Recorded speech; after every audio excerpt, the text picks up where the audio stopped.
Hello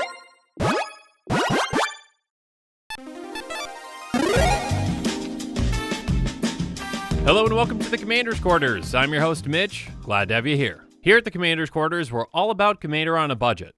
Today we've got an episode of Spare Change. Some episodes just don't fit in any of my other playlists, so this is where they end up. The topics on these episodes can vary pretty widely, so stay tuned to see what's in store for this one.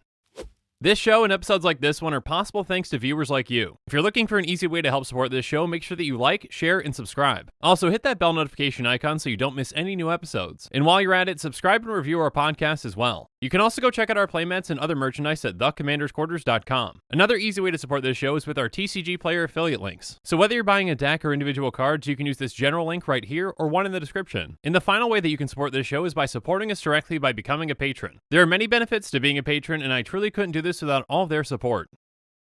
So apparently you want to be a hipster deck builder. So what exactly does it mean to be a hipster deck builder? Well, you're just cooler than everyone else and so's your deck. Popular commanders are definitely not for you, and even fringe commanders see way too much play in your opinion. Now, you want to build a deck around a commander that no one's even heard about. That's how hip you are. All those sheep out there can build a Golos or Urza or a Traxa deck, but you know what? You've got a deck that no one else has. So for this episode's purposes, to build a hipster deck, you need to have 5 or less decks on EDH Rec for the commander. So you might think that you're a hipster deck builder if you play one of these, but you aren't truly a hipster. Because in a true hipster's eyes, Dak and Blackblade and Zero Arian see so much play with over 100 decks each. Even Skeleton Ship has gotten incredibly popular and no longer hip with 77 decks. Also, this episode's not including vanilla commanders. Those aren't hipster, those are just boring. Because a true hipster deck builder knows that if you're building around a vanilla commander, you're just trying way too hard to actually be a hipster. So get out of here with your Lady Orca deck, you poser. And finally, we're also not counting partner commanders because some people seem to think it's a good idea to just use one of those partners and not two, and I think at that point you're also just trying way too hard to actually be a hipster. Now with all that said, let's go through your options for commanders if you actually want to be a hipster deck builder. So first up, let's go through the monocolor hipster options. Most of your choices are going to come from monocolor because there's a lot of old and really cool hip cards to build around. And I apologize in advance for a ton of things I'm going to mispronounce in this episode. Let's start off in mono white with Rashka the Slayer, Zhao Zhelong Tiger General, and Rashida Scaleblade. Who wouldn't want to build around Rashka the Slayer? She's a 3/3 with reach, and if she blocks a black creature, she becomes a 4/5. And then Zhao Zhelong almost gets that big. It's a 3/3 with Horsemanship, and whenever it blocks, gets +1/+1 until end of the turn. If you're looking for an anti-dragon deck, look no further than Rashida Scaleblade. It has tap, destroy target attacking or blocking dragon. It can't be regenerated. You gain life equal to its power. 3 other hipster mono white commanders to consider are Peng Tong, Nagao, and Liu Bei. Peng Tong has tap, target creature gets +0/+2 until end of your turn. Activate this ability only during your turn before attackers are declared. Talk about overpowered. Nagao has Bushido 1, and whenever he attacks, Samurai you control get +1/+1 until end of turn. Mono white Samurai Tribal, here we come. And then Liu Bei has Horsemanship, and he gets +2/+2 as long as you control a permanent named Guan Yu, Sainted Warrior, or a permanent called Zhang Fei, Fierce Warrior. Best Friends Tribal, definitely a hipster thing. His friends aren't too far behind because we've got Guan Yu, Hasdar, and Zhang Fei. Guan Yu has Horsemanship, and when he's put into a graveyard from the battlefield, you can shuffle him into your library.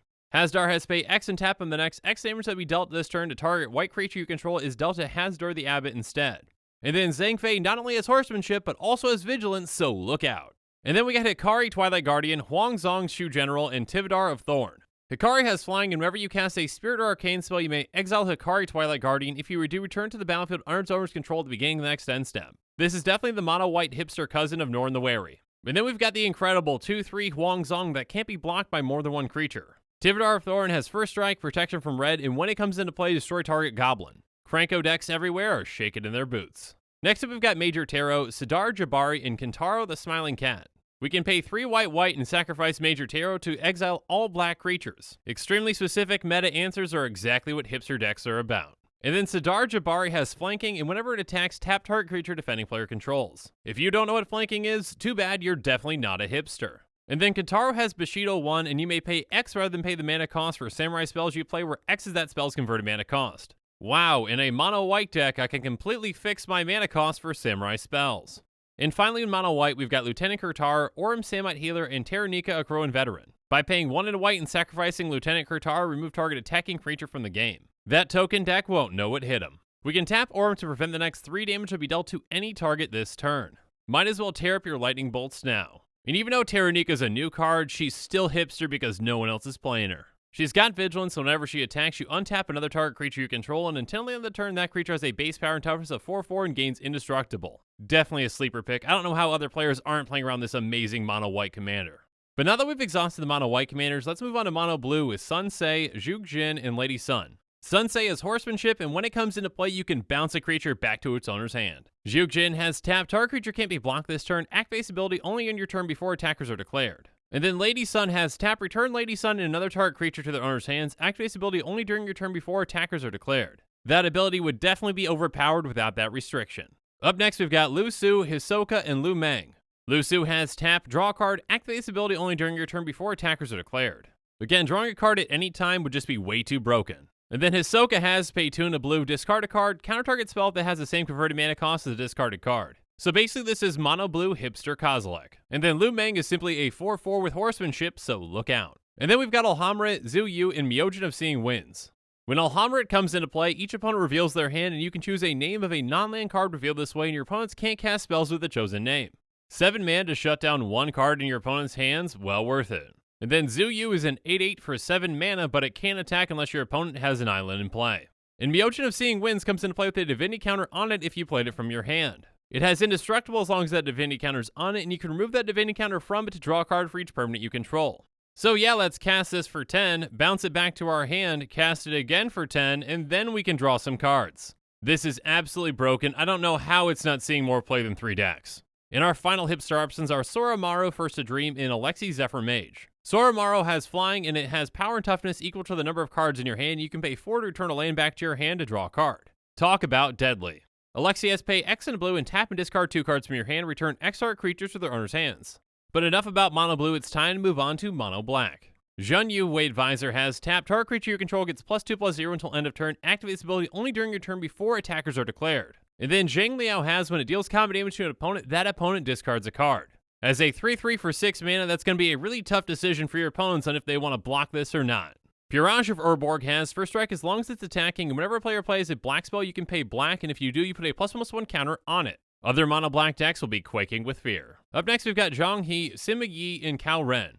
Zhang He has horsemanship, and whenever it attacks, each other creature you control gets +1/+0 until end of turn. Sima Yi is an X4 with power equal to the number of swamps you control, so you might as well call it Nightmare Jr. And then as a 3/3 with horsemanship, Cao Ren is so powerful that when it comes into play, you lose 3 life. Next up, there's Veldraine of Singir, which can get Forest Walk and -3/-0 until end of turn if you pay for it. And then Myoji of Knight's Rage comes into play with a divinity counter on it. If you cast it from your hand, then you can remove that from it, and each opponent discards their hand. So cast this commander from your command zone for 8, get it back to your hand somehow, and then cast it again for 8, and each player loses their hand. Talk about OP.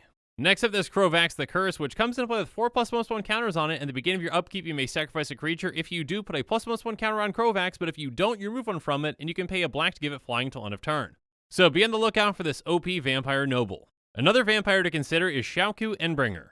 She's a 5/5 with flying and can attack if there's another creature on the battlefield. At the beginning of your upkeep, you lose 3 life, and you can tap an exile target creature and put a +1/+1 counter on Xiaoku. So you just have to get rid of everything else to get some attacks in. And then there's Gallo Braid, which is so powerful as a 5/5 with trample, it's got cumulative upkeep of 1 life. Yukora must be even more powerful because it's a 5/5 that only costs 4, and when it leaves play, you sacrifice all non-ogre creatures you control. Ogre Tribal is definitely a thing. In our final mono black hipster options are Cabal Patriarch, Kuro Pit Lord, and Commander Greven Ilvac. Cabal Patriarch has pay 2 and a black, sacrifice a creature, target creature gets -2/-2 until end of turn, and 2 and a black, exile creature card from your graveyard, target creature gets -2/-2 until end of turn. This guy must really hate small creatures. And then Kuro Pit Lord has at the beginning of your upkeep, sacrifice Kuro Pit Lord unless you pay black, and pay 1 life, target creature gets -1/-1 until end of turn. Again, small creatures or even big creatures, beware. And then Commander Greven has Fear, and when it enters the battlefield, you sacrifice a creature. But now let's move on to Mono Red by starting off with Telemtor. Telemtor has flanking, and whenever it attacks, all attacking creatures with flanking get +1/+1 until end of turn. Flanking Tribal might just be the most hipster thing I have ever heard. And then there's Machao, who has horsemanship, and whenever it attacks alone, it can't be blocked this combat.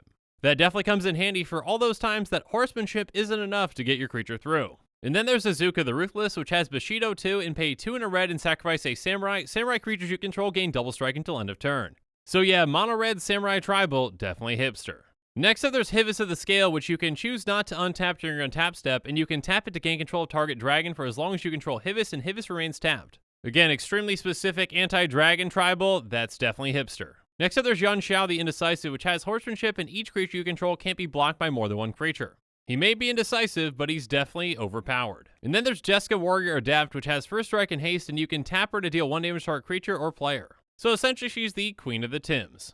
Next up, there's Terox Bladewing, which has flying and haste, and Grandeur. Discard another card named Terox Bladewing. Terox Bladewing gets +X/+X until end of turn where X is its power. Grandeur cards are definitely hipster things in a singleton format. But you can also build around Terox's brother with Rorik's Bladewing. It's just a 6/5 with flying and haste. And then you can pay X and a red and tap Jawari the Earth of Flame to deal X damage to target creature without flying. But if you can get it back to your hand, you can channel it by paying X red and discarding it to deal X damage to each creature without flying. Again, that should be extremely easy for a mono red deck to do. Next up, there's Patron of the Yaki, which has Goblin Offering, and whenever it attacks creatures you control, get +2/+0 until end of turn. So Kranko better look out because there's a new, more powerful Goblin Tribal Commander in town. And then there's Chandler, who has pay red and tap him to destroy target artifact creature. Sorry to all you Joven fans out there, but he's got too many decks to be on this list. Chandler is truly the more hipster option of the two. And finally in red, there's Aaron the Relentless, which has haste and pay red, regenerate Aaron the Relentless. Mono red regen, definitely a thing. And finally, we're on to mono green with Kadama the North Tree. It's a 6/4 trample and shroud. So get your anthem effects ready because this Kadama's coming your way. And then there's Zhu Shi, who has hexproof and it can't be blocked by creatures with horsemanship. So when you really want to show that other hipster up that's got that horsemanship tribal deck, you can really do it with this. Next up, there's Arashi, who's basically the flying version of Jawari, and it's just as cool. Next up, there's Meng Huao, which gives all your other green creatures +1/+1. This is definitely the anthem, so throw all your hands up. And then there's Miri Cat Warrior, which is a 2/3 with first strike, forest walk, and vigilance. And then Ayumi the Last Visitor says, keep your forest walk to yourself because I've got legendary land walk. That's right, you better keep that Gaia's Cradle in your hand or I'm coming at you. Next up, there's Lady Zhurong Warrior Queen, which is a 4/3 with horsemanship. And who needs other text when you've got that? And then there's Bounteous Kirin, which says whenever you play a Spirit or Arcane spell, you gain life equal to that spell's converted mana cost. If you haven't heard, life gain is definitely OP in Commander. And finally, there's Kadama the Center Tree, which has power and toughness equal to the number of spirits you control, and it has Soul Shift X for X is the number of spirits you control. Mono green spirit hipster tribal, here we come. But now that we've gone through all the monocolor options, let's see what options that you might have in 2-color. First up in Dimir, you've got Drago, otherwise known as that one guy that shows up when you don't fully type in Dragon.